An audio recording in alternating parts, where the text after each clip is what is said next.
आज का ये एपिसोड नजराना है मशहूर फिल्म और टीवी एक्टर मरहूम यूसुफ हुसैन साहब को। जो बातें इस एपिसोड में की जा रही हैं वो शायद किसी किताब में दर्ज नहीं है, लेकिन ये हमारे और यूसुफ भाई के ज़ाती तजुर्बे और जायज़े पर मबनी है। अफसोस चंद महीने पहले यूसुफ भाई ने इस दुनिया को अलविदा कहा और आज वो इस एपिसोड को देखने के लिए मौजूद नहीं है। लेकिन हम यूसुफ भाई के लहजे में कहेंगे क्योंकि वो हमेशा कहा करते थे, जिस तरह अक्सर खातून और मर्दों को देखकर कहते थे most beautiful girl of the world, most handsome man of the world, तो हम भी आज उन्हीं के लहजे में उन्हीं के लिए कह रहे हैं the most handsome man of the world Yusuf Hussain जिंदाबाद। आदाब।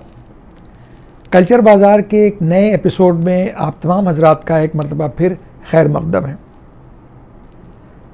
भगवती चरण वर्मा साहब की मशहूर शॉर्ट स्टोरी दो बाके आप में से बहुत लोगों को याद होगी, मुमकिन है आपने उस कहानी को पढ़ा भी हो, जिसमें लखनऊ के दो बाकों का तस्करा था और बड़ी अच्छी मंजर कशी थी कि वो दो बाकों में किस तरह से लड़ाई का पूरा सामान होता है। कुछ लोग मजमे के इस तरफ खड़े हैं, कुछ लोग इस तरफ खड़े हैं इस इंतज़ार में कि अब लड़ाई होगी, क्योंकि वहाँ पलंग भी लाए गए थे कि लाशें गिरेंगी और उन पर लिटाई जाएंगी वगैरह वगैरह। लेकिन आखिर में वो सब बड़ा एंटी क्लाइमैक्स होता है और कोई लड़ाई वड़ाई नहीं होती। ये मंजरकशी तो बहुत अच्छी थी, लेकिन लखनऊ में सिर्फ बांके ही नहीं होते थे, इस किस्म के और लोग भी होते थे। तो आज बातचीत करेंगे लखनऊ की उन तमाम किस्म के लोगों की कि जो बांकों से मिलते जुलते होते थे। बांकों के बारे में हम आपको पहले बताएं। बांके वो लोग होते थे कि जो अपने नाम की खाते थे, यानी कभी कोई एक हरकत ऐसी कर दी कि पूरे शहर पे उनकी धाक जम गई, अब वो बांके हो गए और उनके बन गए शागिर्द। शागिर्द माने शागिर्द, जो उनके हाथ के नीचे काम करते थे। बांकों की हनक इतनी होती थी कि एक लखनऊ के मशहूर बांके थे, उनकी साहब ये पहचान थी या उनका ये स्टाइल था कि जब वो किसी महाजन के यहाँ कर्ज लेने जाते थे तो अपनी मूंछ का एक बाल गिरवी रखते थे। कोई जेवर वेवर नहीं देते थे महाजन को, एक बाल रख देते थे और कहते थे इसको वापस ले लेंगे जब हम तुम्हारा जो कर्ज है उसको अदा कर देंगे। बाकों के शागिर्द भी होते थे, जिनको शागिरद कहते थे लखनऊ की ज़बान में। वो उनके साथ चार आगे चार पीछे घुमा करते थे और लोग उनसे डर के मारे उनको तस्लीम और आदाब किया करते थे। बाकी कुछ जैसा भगवती चरण वर्मा साहब ने लिखा है अपनी कहानी में, लड़ते वड़ते नहीं थे, खाली ज़बानी जमा खर्च होते थे। इसके अलावा कुछ और लोग होते थे जो पहलवान थे। पहलवान लड़ाई झगड़े से बहुत दूर रहते थे और पहलवान जैसे शास्त्रीय संगीत में घराने होते हैं, इस तरह से ये घरानेदार होते थे। जैसे पटियाला घराने के हैं, ग्वालियर घराने के हैं, इस तरह, या उस्तादों के नाम से शागिर्दी होती है संगीत में। उसी तरह से पहलवानों में अखाड़ों के हिसाब से इनकी गुरु भाई बनते थे। मालूम हुआ खलीफा मसीते के अखाड़े हैं, ये खलीफा जुम्मन के अखाड़े के हैं, ये खलीफा हनुमान के अखाड़े के हैं। तो जो लोग उस अखाड़े के होते थे आपस में भाई होते थे। अब पहलवान जो थे वो बहुत ही वेल ड्रेस लोग होते थे, अब भी होते हैं, जो चिकन के कुर्ते बिल्कुल कलफ किए हुए पहनते थे और ऊपर दुपल्ली टोपी लगाए हुए, यानी टोपी पहने हुए, और चौड़े चौड़े चलते थे और इनके साथ भी इनके शागिर्द होते थे। पहलवान लड़ाई झगड़े से बहुत दूर रहते थे because they were very conscious about their body. अगर कहीं कोई खराश आ गई, कोई निशान आ गया तो बॉडी ख़राब हो जाएगी। पहलवानों की एक सिफत ये भी थी कि अगर आप उनके कभी, अक्सर तो कोई हाथ रखता ही नहीं था उनके कंधे पर, अगर किसी ने हाथ रख भी दिया तो फ़ौरन बॉडी को अपनी टाइट कर लेते थे, या कहीं दूसरे आदमी को ये ना महसूस हो कि पहलवान को ढीले हो गए। आपने बाज़ारों में ये देखा होगा कि पान की दुकानों पर बहुत से शीशे लगे होते हैं। बार्बर शॉप पे शीशे बहुत से लगना तो जायज़ बात है, लोग देखते हैं भाई उनके कैसे बाल कटे हैं, लेकिन ये पान की दुकानों पे शीशे क्यों लगे होते हैं? वो इसीलिए लगे होते हैं कि पहलवान उन पान की दुकानों पर खड़े होते थे और अपने को बराबर उस शीशे में चेक किया करते थे। और पहलवान लोग बड़े खुशमिजाज होते हैं, यानी आप ज़रा सा भी उनको देखेंगे तो वो मुस्कुरा के आपको देखेंगे। लेकिन और इसके बरक्स बाकी जो थे वो मुस्कुराते नहीं थे, बल्कि ऐसे घूरते थे अच्छा खासा आदमी जो था वो दहशत में आ जाए। पहलवानों के सिलसिले में एक बात और ख़ास थी, वो ये कि इसके अलावा कि उनके कुश्ती के गुर बहुत मशहूर होते थे, उसके बड़े तस्करे होते थे, उनकी ग़िज़ा जो थी, यानी उनका जो खाना था, उसका भी बहुत बखान होता था। ये कहा जाता कि फ़लाने पहलवान हैं, उनकी ग़िज़ा इतनी है कि वो 5 सेर यानी 5 लीटर दूध तो बस गाय के नीचे से बाल्टी निकाल के यूँ ही मुँह लगा के पी लेते हैं।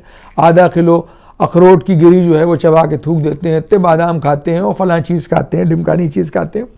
एक पहलवान थे कहीं महमूद नगर के इलाके में, उनके लिए बहुत बहुत मशहूर थी कि उनके घर में एक नीम का पेड़ था। उस नीम के पेड़ की सबसे ऊंची टहनियों को नीचे खींचते थे, दतून निकालते थे उसमें से और फिर दतून करते थे और एक हाथ से उस टहनी को पकड़े रहते थे।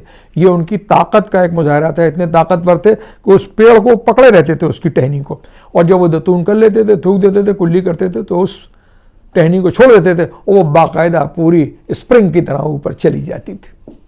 अब आइए बात करते हैं बदमाशों की। बदमाश जो थे वो प्रोफेशनल्स थे, जिस तरह लखनऊ में भाई लोग या बॉम्बे में भाई लोग होते हैं जो सुपारी लेके काम करते हैं, उसी किस्म के लोग जो थे वो बदमाश हुआ करते थे। उनके भी शागिर्द होते थे जो उनके हाथ के नीचे काम करते थे, लेकिन बदमाश जो थे वो ज़िंदगी भर एक्टिव रहते थे। पुलिस के रोज़नामचों में भी, थानों में भी उनकी तस्वीरें लगी होती थी और वो काम भी दिखाया करते थे। बदमाशों की एक ख़ास वोकेबुलरी होती थी जो हम आपको बाद में बताएंगे। बदमाश जो थे वो ठेके पर काम ले लेते थे, किसी ज़मीन मकान खाली करवाना है, कोई लड़का किसी लड़की को बेवजह परेशान कर रहा है तो उसके बाप भाइयों ने किसी बदमाश को एंगेज कर दिया कि साहब आप इनको ज़रा हमारी बहन से दूर कर दीजिए, बस वो उसको डरा के धमका के उससे दूर कर देते थे। तो ठेके पर वो काम लेते हैं बदमाश लोग जो होते हैं। अब दो किस्में और होती हैं, रंगबाज और नक्शेबाज। रंगबाजी और नक्शेबाजी जो है वो बदमाशी के लिए पहली पायदान होती है। अब रंगबाज और नक्शेबाजी होते हैं कि लड़कियां जा रही हैं, उनको तेज़ तेज़ साइकिल चला के, अब तो मोटरसाइकिल पे चला के उनको स्कूल तक छोड़ने जा रहे हैं, वापस ला रहे हैं। रास्ते में किसी रिक्शे वाले को खामखा के लिए थप्पड़ मार दिया, या चलते चलते कहीं ठेले पे कोई सामान बिक रहा है, अमरूद बिक रहे हैं, आम बिक रहे हैं, संतरे बिक रहे हैं, उनको उठा के खा लिया और किसी ने कुछ कहा तो उसको मार दिया। इस तरह से कमज़ोर लोगों को मार मूर के ये अपनी महल्ले में और इलाके में धाक जमाते थे। इन्हीं में से जो लोग इस रास्ते पर रवा हो जाते हैं वो आगे जाके बदमाश बन जाते हैं। तो ये कि अगर इसी स्टेज पर रोक दिए गए रंगबाजी और नक्शेबाजी पर, तो फिर ये सीधे साधे लोग हो जाते हैं। एक और किस्म होती है जिसको कहते हैं आड़े तिरछे। आड़े तिरछे जो हैं वो कुछ देखने में ही अजीब से लगते हैं, यानी उनको देख के आदमी बड़ा कुछ अनकंफर्टेबल, कुछ अनयूजुअल से वो लोग दिखाई देते हैं और बड़ा अनकंफर्टेबल आदमी उनकी सोबत में महसूस करता है। और वो अपनी कुछ हुलिया भी ऐसी बनाते हैं, यानी जाली की बनियान पहने हुए, उस पर सी थ्रू शर्ट पहने हुए साहब, अब अपनी बॉडी दिखाते चले जा रहे हैं। लोग उनसे खामखा हटते इसलिए हैं कि आड़े तिरछे हैं, न मालूम किस वक्त ये क्या कह दें, क्या बदतमीज़ी कर दें, लिहाजा लोग उन्हें आमतौर पर उनसे बचते हैं और उनको अवॉइड करते हैं।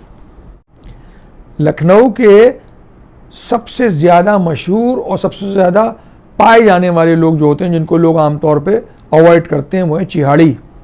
चिहाड़ी लोग वो होते हैं कि वो किसी काम के नहीं होते, ना किसी को मारते हैं, ना पीटते हैं, कुछ नहीं करते हैं, सिर्फ चिहाड़ करते हैं। इस कदर ज़ोर ज़ोर से बोलते हैं, चीखते चिल्लाते हैं कि आदमी उनकी बदतमीज़ी से डरता है, उनसे नहीं डरता है, उनकी बदतमीज़ी से डरता है।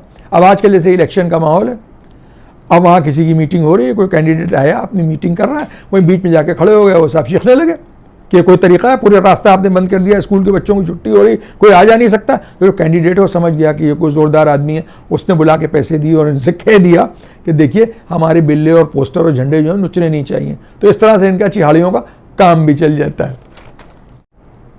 अब इसके बाद आते हैं उठाई गिरे। उठाई गिरे वो होते हैं जो मेले ठेले में बाज़ारों में जाते हैं और औरतों का पीछा करते हैं, उनको छेड़ने वेड़ने के लिए नहीं, उनका सामान चुराने के लिए। औरतों के पास पर्स होता है, उसमें फ़ोन रखा है, उसमें कुछ सामान और रखा है, ये जल्दी से निकाल लेते हैं। और उठाई गिरे जो होते हैं वो बिल्कुल सांप की सिफत के होते हैं। जैसे सांप होता है अभी दिखा और अभी गायब, ये जहाँ हाथ साफ कर देते हैं वहाँ फिर 6, 7, 8 महीने साल भर दिखाई नहीं देते हैं। तो इनको कहते हैं उठाई गिरे, जो उठा के फ़ौरन गायब हो जाते हैं। अब आइए आ गए गिराकट। गिराकट यानी पिक पॉकेट, जेब कतरे। गिराकट इसलिए कहते हैं कि पहले जेबें तो होती नहीं थी, लोग गिरा में अपनी कमर पे, जहाँ पे इजार बंद बांधते हैं, वहाँ पर गिरा बना के उसमें पैसे रखा करते थे, उसको ये काट लेते थे। गिराकटी जो है वो सिर्फ एक जुर्म नहीं है बल्कि बहुत बड़ी कला भी है साहब। आंखों से सुरमा निकाल ले, अच्छा खासा आदमी खड़ा, उसको खबर ही नहीं हुई कि उसका पर्स जो था वो निकल गया और बाकायदा काट के निकाला गया। और जिस तरह घराने होते हैं इस तरह से इसके भी बड़े उस्ताद होते हैं। एक बहुत मशहूर गिराकट थे लखनऊ में, उनको पुलिस पकड़ती नहीं थी कि वो पुलिस के ख़ास मुखबिर थे और वो पहचान के लिए बुलाए जाते थे। उनको बुलाते थे कि इस काट को देख के जेब की बताओ कि किस गिराकट ने काटा है, और वो वाकई बिल्कुल सही बताते थे कि ये फ़लाँ फ़लाँ आदमी का काम है, ये उस मतलब स्कूल का आदमी है जिन्होंने इनको सिखाया है, इनके उस्ताद ये हैं और ये इस इलाके के हैं, इन्होंने जेब काटी होगी। गिराकट अपना जो इनका जो वो होता है जिसको कहना चाहिए टारगेट होता है, उसको ये लोग बेच भी देते हैं आंखों ही आंखों में। मालूम है लखनऊ से चढ़ी सवारी कानपुर तक के लिए उन्होंने आंखों आंखों में कहा ये हमारा है, अगर काट लीजिए तो ठीक है, वरना आगे टूंडला तक के लिए किसी और को भेज दिया। तो गिराकटी जो है, जेब कतरी या पिक पॉकेट जो है, वो भी एक ख़ास किस्म की एक जिसको कहना चाहिए कला है बदमाशों की। बदमाशों की सबसे नीची श्रेणी के जो हैं, यानी इस कैटेगरी में सबसे नीचे से एक नंबर ऊपर जो है वो है लहकट। लहकट बड़े बेगैरत किस्म के लोग होते हैं। उठाई गिरे तो वो होते हैं कि जहाँ कुछ काम हो गया, अगर उनकी पिटाई हो गई तो फिर वो 6-7 महीने साल भर वहाँ दिखाई नहीं देते हैं।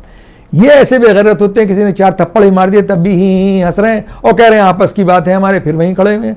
तो ये कहलाते हैं बेगैरत किस्म के जो बदमाश होते हैं, जो छोटी हरकतें छिछोरापन करते हैं, उनको लहकट कहते हैं। और सबसे निचली पायदान पर होते हैं चीकट। और चीकट जो होते हैं सिर्फ कोई ख़ास किस्म के बदमाश नहीं है, बल्कि एक मिजाज, एक टेंडेंसी जिन लोगों की जहनियत में होती है या जिनकी पर्सनैलिटी में होती है, उनको चीकट कहते हैं। कहते हैं बड़ा चीकट आदमी है। चीकट के माने ये होते हैं कि बहुत छोटी तबीयत का आदमी, यानी 4 आने के लिए चौराहे पे रिक्शे वाले से खड़े जो हैं तू मैं कर रहे हैं, तो ये लोग कहलाते हैं बड़े चीकट किस्म के लोग हैं।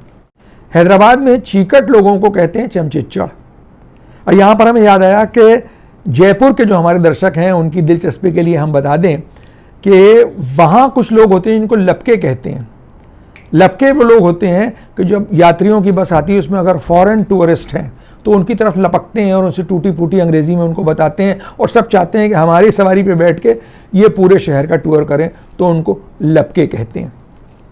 चमचिच्चड़ लोगों के लिए एक कहावत भी है कि चमचिच्चड़ की बला दूर, खाए जूते आए नूर। अभी हमने आपसे जिक्र किया था बदमाशों की वोकैबुलरी का। उसमें एक बहुत ख़ास इस्तेमाल होता था उस ज़माने में जब गोली बंदूक तो होती नहीं थी, ज़्यादातर इस्तेमाल होता था रामपुरी चाकू का। और वो चाकू मछली नुमा होता था, खर्र से खुलता था।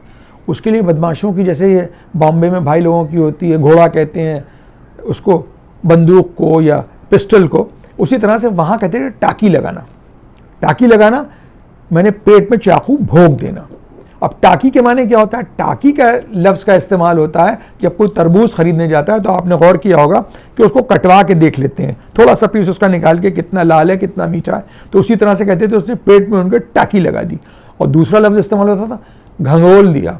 घंगोल दिया माने कि चाकू डाल के पूरा घुमा दिया, सा पूरा अंदर से काट दिया, उसको कहते थे घंगोलना। ये बदमाशों की ख़ास वोकैबुलरी हुआ करती थी उस ज़माने में जब सिर्फ चाकूबाजी होती थी। हर शहर, हर तहजीब में अगर शाइस्तगी है तो थोड़ी सी गिरी हुई बातें होती हैं जिनका हमने आज आपसे तस्करा किया। 5 उंगलियां हाथ की बराबर नहीं होती। और लखनऊ का और अवध का जो कल्चर है वो एक लिविंग कल्चर है, वो आज भी ज़िंदा है, वो सिर्फ म्यूज़ियम में तक महदूद नहीं है। लिहाजा जिस तरह के लोग होते हैं लखनऊ में, इस किस्म के भी, उनका हमने आज आपसे तस्करा किया। अब आज के एपिसोड का वक्त यहीं पर तमाम होता है। इजाज़त लेने से पहले वही गुजारिश कि आप हजरात इस चैनल को देखते रहें, इसको सब्सक्राइब करें, अपने दोस्तों से भी सब्सक्राइब करवाएं और हमारे एपिसोड्स को शेयर भी किया करें। बेहतर होगा कि आप इसे YouTube पर देखा करें। बेल का आइकन दबाना न भूलें ताकि आपको टाइमली नोटिफिकेशंस मिलते रहें। अगली मर्तबा एक नए एपिसोड में आपसे फिर मुलाकात होगी। तब तक के लिए इजाज़त, आदाब।